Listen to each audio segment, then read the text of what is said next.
नमस्कार दोस्तों, स्वागत है आप सबका आपके अपने चैनल अल्फा लीडर्स में। मैं अभिषेक मिश्रा वशिष्ठ प्रस्तुत हूं एक और अध्याय के साथ में, जो कि आईपीसी के चैप्टर 17 के अंतर्गत आने वाला क्रिमिनल ब्रीच ऑफ ट्रस्ट और criminal miss appropriation of property के मामले में है।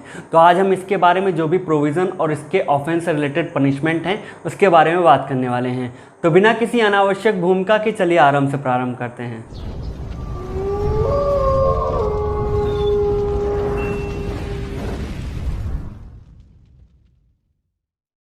तो सबसे पहले हम बात करते हैं सेक्शन 403 के अंतर्गत आने वाले criminal miss appropriation of property के मामले में। इसको हिंदी में संपत्ति का आपराधिक दुर्विनियोग कहते हैं। इसका मतलब ये हुआ कि अगर किसी व्यक्ति ने किसी दूसरे व्यक्ति की प्रॉपर्टी को जानबूझकर डिसऑनेस्ट इंटेंशन के साथ में, क्योंकि वो उनके पास थी, तो उसको यूज कर लिया या फिर ऐसा कन्वर्ट कर दिया जिससे वो अपने खुद के यूज के लिए उसका एक गलत उपयोग कर पाएँ या फिर उसको बेच दिया, तो यहाँ पे ऐसा माना जाएगा कि उन्होंने criminal miss appropriation of that property किया है और उसको पनिशमेंट 2 साल तक के लिए सजा या फिर फाइन या फिर दोनों ही पनिशमेंट उसके ऊपर इम्पोज किए जाएंगे। जैसे मान लीजिए ए और बी दोस्त हैं और ए बी के घर आता जाता रहता है और एक दिन ए बी के घर आया और गलती से उसका बी का फ़ोन उठा ले गया, क्योंकि इन दोनों का फ़ोन एक तरह दिखता था। अब उठा के जब घर वो अपने ले गया तो उसने देखा जब भाई कि ये तो बी का फ़ोन है, मैं गलती से उठा लाया। अगर वो उसको वापस कर देता है तो यहाँ पे कोई ऑफेंस कमिट नहीं हुआ, कहीं भी कोई अपराध नहीं हुआ। लेकिन उस व्यक्ति के अंदर अगर कोई गलत भावना आ जाती है, एक बेईमानी आ जाती है और वो उसको अपने लिए यूज कर लेता है या उसको सेल कर देता है, बेच देता है, तो यहाँ पे वो व्यक्ति जो कि ए है वो इसके अंतर्गत आने वाले ऑफेंस के लिए लायबल होगा। नेक्स्ट हम बात करते हैं सेक्शन 405 के अंतर्गत आने वाले क्रिमिनल ब्रीच ऑफ ट्रस्ट के मामले में। तो इसमें प्रोविज़न ये दिया गया है, इसमें ऐसा कहा गया है कि अगर कोई व्यक्ति डिसऑनेस्ट इंटेंशन के साथ में उसको किसी भी प्रॉपर्टी के सिलसिले में इंटरेस्ट किया गया है, किसी भी प्रॉपर्टी का जो कि मूवेबल भी हो सकती है, इमूवेबल हो सकती है, उसके बारे में उसको इंटरेस्ट किया गया, जिम्मेदारी सौंपी गई है।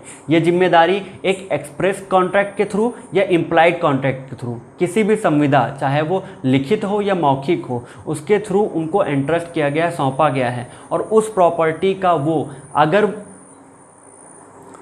और उनको एक डायरेक्शन, जो कि एक लॉफुल डायरेक्शन मिला हुआ है कि इसी डायरेक्शन के अंतर्गत आप उस प्रॉपर्टी को यूज करेंगे, वो वैसा ना यूज करके अपने पर्सनल इंटरेस्ट के लिए उसको गलत तरीके से यूज कर लेते हैं या उसको कन्वर्ट करके उसको बेच देते हैं, तो यहाँ पे वो उस क्रिमिनल ब्रीच ऑफ ट्रस्ट के ऑफेंस के लिए लायबल होंगे और उनको सेक्शन 406 के अंतर्गत आने वाले पनिशमेंट, जो कि 3 साल तक के लिए इम्प्रिजनमेंट, फाइन या फिर उनके ऊपर दोनों ही एज अ पनिशमेंट इम्पोज किए जा सकते हैं।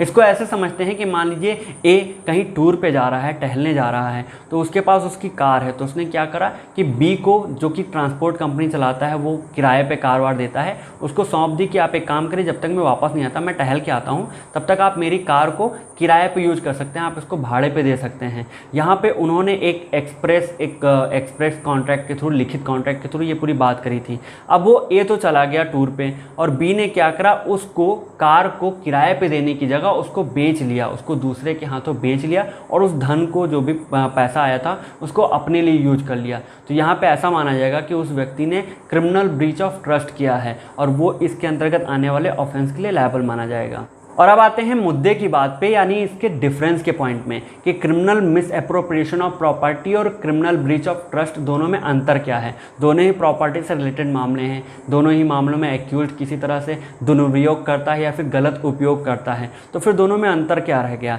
तो सबसे पहला अंतर इन दोनों के प्रोविजंस के मामले में है, जैसा कि होता ही है। तो सबसे पहले criminal miss appropriation of property का जो प्रोविज़न है वो सेक्शन 403 में दिया गया है और क्रिमिनल ब्रीच ऑफ ट्रस्ट का प्रोविज़न सेक्शन 405 और 406 में दिया गया है। इन दोनों के मध्य में दूसरा अंतर कंसेंट के मामले में है, जहाँ पे criminal miss appropriation of property में कंसेंट नहीं होती, क्योंकि उस व्यक्ति को पता ही नहीं चलता कि उसकी प्रॉपर्टी गायब हो चुकी है, उसको गलत यूज कर लिया गया है, तो कंसेंट आने का कोई सवाल ही नहीं उठता।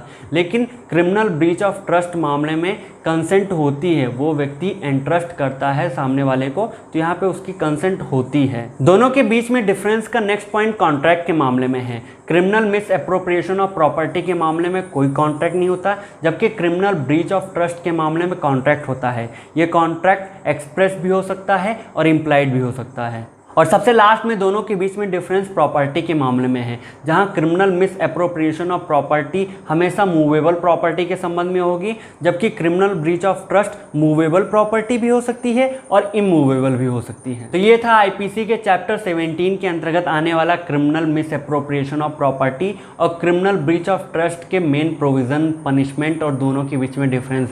आई होप आपको मेरे द्वारा बताए गए सारे पॉइंट समझ में आए होंगे। बाकी के लॉ से रिलेटेड वीडियोज़ के लिए, टॉपिक्स के लिए, पॉइंट्स के लिए बने रहिए हमारे साथ। नमस्कार।